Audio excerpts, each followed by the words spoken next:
네, 안녕하세요. 이제 암 환자들 치료하다 보면은 사실 이제 저한테 오는 환자들 중에 암 1기, 2기 수술이 가능한 환자들은 제가 웬만하면 돌려보냅니다. 장기 생존을 기대할 수 있는 유일한 방법이 수술과 더불어서 가능하면 이제 항암 같은 거 같이 하는 게 제일 확률이 높다. 그리고 웬만하면 제가 안 하려고 합니다. 특히 이제 유방암 그래요. 유방암 같은 경우 좀 환자분들이 좀 정신적으로 이제 유방 쪽 수술 또는 유방 전 절제 수술을 좀 굉장히 좀 두려워하는 분들 또는 심적으로 거부하는 분들이 있더라고요. 이제 그런 경우 제가 굉장히 많은 노력이 필요할 때도 있지만 어쨌든 설득해서 이제 수술 이제 걸로 좀 많이 돌립니다. 근데 췌장암 간암 같은 경우는 이제 진단받았을 때 수술이 가능한 케이스가 좀 적어서 좀 안타깝기도 하고요. 간암 같은 경우 예를 들면 원발성 간암 수술할 수 있으면 수술하는 경우가 제일 좋습니다.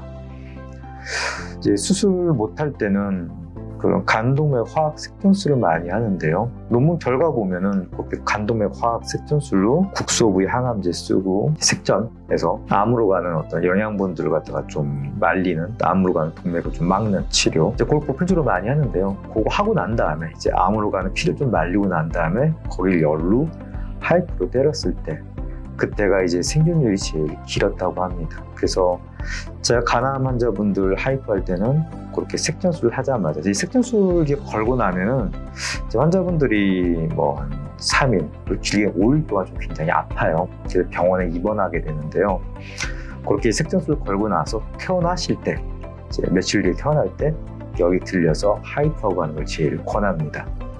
그 다음에 췌장암 같은 경우는 참 진단받았을 때 이제 환자분들이 좀 많이 절망하고 좀 좌절하는 경우가 있는데요. 되게 그 췌장암 같은 경우도 이제 수술을 못할 케이스가 꽤 많습니다. 80% 정도. 그렇게 기약 없이 이제 항암으로 쭉 가는데 또 기약 없이 또 오래 할 수 있으면 뭐 그래도 그나마 좀 좋은 건데 췌장암 같은 경우 항암 자체가 별 옵션이 많지도 않고 또 했을 때 3기 또는 4기가 그게 기대 수명이 길지가 않기 때문에 좀 많이 좀 심적으로 힘든 상태에서 제가 만나게 되는데요. 췌장암도 3기 때 항암할 때 하이프를 같이 했을 때는 결과가 항암 단독보다는 좋고 운이 좋으면 또 장기 생존도 좀 기대해 볼 수 있기 때문에 제 췌장암 같은 경우는 3기일 때는 하이프를 좀 제가 좀 적극적으로 좀 권하는 편이고요. 그렇게 드물게는 췌장암 3기 때 뭔가 이제 그래도 치료가 잘 돼서 암덩어리가 이제 혈관을 많이 침범해서 수술 못 해왔던 환자분들이 혈관이 좀 떨어지면서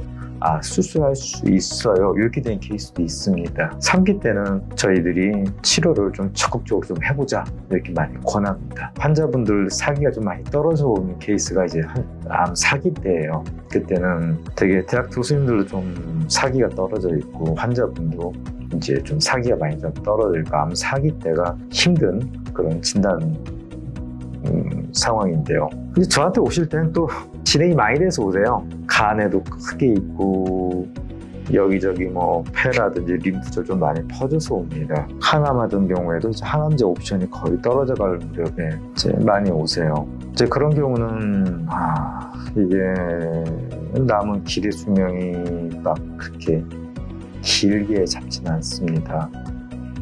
이제 환자분도 이제 좀 그동안 계속 치료해왔던 그 대학병원의 교수님께서 조금 표정이라든지 말투가 좀 바뀌는 걸 느끼고 좀 좌절해서 여기저기 찾아보고 오게 되는데요. 이제 그런 경우 이제 저도 좀 무거운 마음으로 이제 좀 고민하면서 그래도 한번 치료를 갖다가 권할 때도 있습니다.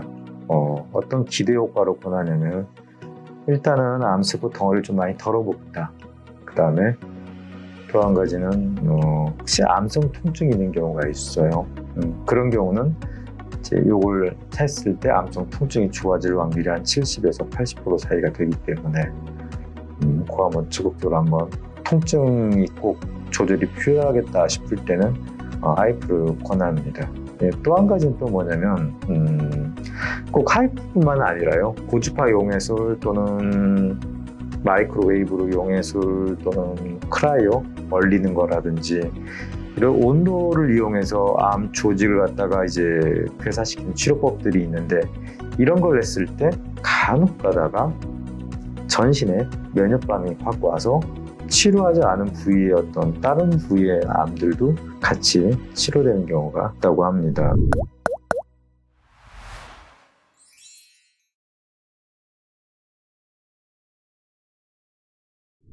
저도 개인적으로 기억이 나는 환자분들이 한 몇 케이스가 있습니다. 목에 이제 크게 뭐 림프절 전이가 와서 이거 불편하다고 왔던 환자분도 계시는데요.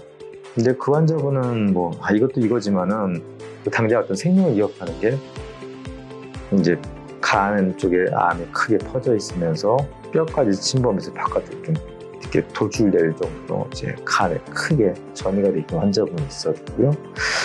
이건 좀 나중에 우선 차후 문제고 간부터 먼저 하겠다 이제 치료했는데 운이 좋게 이제 면역 반응이 확 일어나면서 간 쪽에도 치료 안 했던 부분들도 암이 확 많이 줄어들었고 특히 목에 만져지던 게 이제 안 만져질 정도로 이제 확 줄어들고 전신 면역 반응이 유도됐던 케이스가 좀 기억이 나고 그 외에도 그런 비슷한 게 몇 케이스 있었는데요.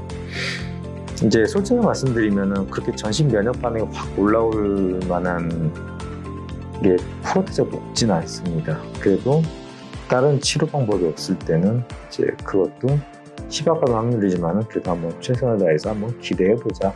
그러고 치료하는 경우가 있습니다. 종합적으로 보면 암을 직접 개사시키면서 통증 완화시키거나 그런 전신 면역 반응 한번 드물지만 한번 일으켜보고 싶을 때 이제 그때 암 사기 때 좀 진행이 좀 많이 됐을 때 좀 권하기도 합니다. 췌장암 3기 그런 환자분들은 항암이든 뭐든 우선 좀 적극적으로 해보라고 좀 많이 권합니다. 왜냐면 3기만 하더라도 이것저것 찾아보니까 야 이건 나 2년 넘기기 힘드네. 보통 1년 좀 납치되면은 별로 가망이 없네. 이러면서 많이 실망하고 좌절해서 아예 치료 자체를 갖다가 안 하고 자연치유로 가겠다. 이렇게 생각하시는 분들도 있는데요. 드물긴 하지만 그래도 혹시 반응이 좋을 때는 수술이 안 되던 케이스가 수술이 되고 수술하고 나서 그냥 5년 이상 자기 생존할 수 있는 케이스도 있기 때문에 아마 우선 진단받고 났을 좀 최선을 다해서 한번 치료 그걸 놓지 않고 하는 걸 권하고요. 그래서 우리가 암 사기라고 하면 사기랑 말기랑 같은 의미로 생각하시는 분들도 있습니다. 근데 꼭 그렇지는 않고요. 암 사기라는 건 조그맣게 어디라도 전이가 돼 있으면 사기라고 하고요. 말기라는 거는 3기든 4기든 그 암 때문에 중요한 장기 기능을 잃기 시작할 때 말기라고 합니다. 그래서 물론 말기까지 오면은 좀 많이 좀 이제 힘들게 하지만 그래도 사기가 말기는 아니기 때문에 암 사기 때도 적극적으로 우선 치료를 갖다가 임하는 게 좀 좋다고 생각합니다. 너무 쉽게 자연치유 쪽으로 그냥 좀 너무 다 놔버리고 쉬겠다 그렇게 가지 마시고요. 한번 적극적으로 좀 치료 한번 해보는 걸 권하고요. 환자들 가끔 그럴 때 있어요. 내가 항암 부작용 심하고 힘들어서 내 정상생활하는데 니네 답하게 되고 그거 아닌 것 같아. 나 항암 안 하고 그냥 자연치유 갈래 이러시는 분들도 있는데 사실 자연치유라는 게요. 그냥 자연스럽게 인종을 맞이하는 방법 중에 하나지 그게 치유가 되지는 않습니다. 그래서 항암 같은 경우도 우선 적극적으로 한번 해보라고 권해요. 물론 그 환자분이 걱정하시는 대로 항암을 했을 때 이제 뭐 너무 견디기 힘들 정도로 힘들고 부작용 심할 수도 있습니다. 근데 또 어떤 경우는 뭐 환자분이 난 항암 체질인가 봐 할 정도로 항암하면서 그렇게 힘들지 않고 뭐 30차례, 50차례 한 몇 년간 그냥 별 부작용 없이 쭉 그냥 가신 분들도 있어요. 근데 내가 항암 때가 힘들지 별로 안 힘들지는 해보기 전까지 모르거든요. 그래서 꼭 권해요. 항암 해보시고 힘들면 그때 그냥 그만두셔도 된다. 일단 시작해보시라고 권합니다. 그래서 마지막으로 더 부탁드리고 싶은 건 암이 사기든 진단받았을 때 너무 쉽게 포기하지 마시고요. 일단은 적극적으로 한번 치료를 갖다가 좀 우선 시작을 해보시는 걸 권합니다. 네, 이상.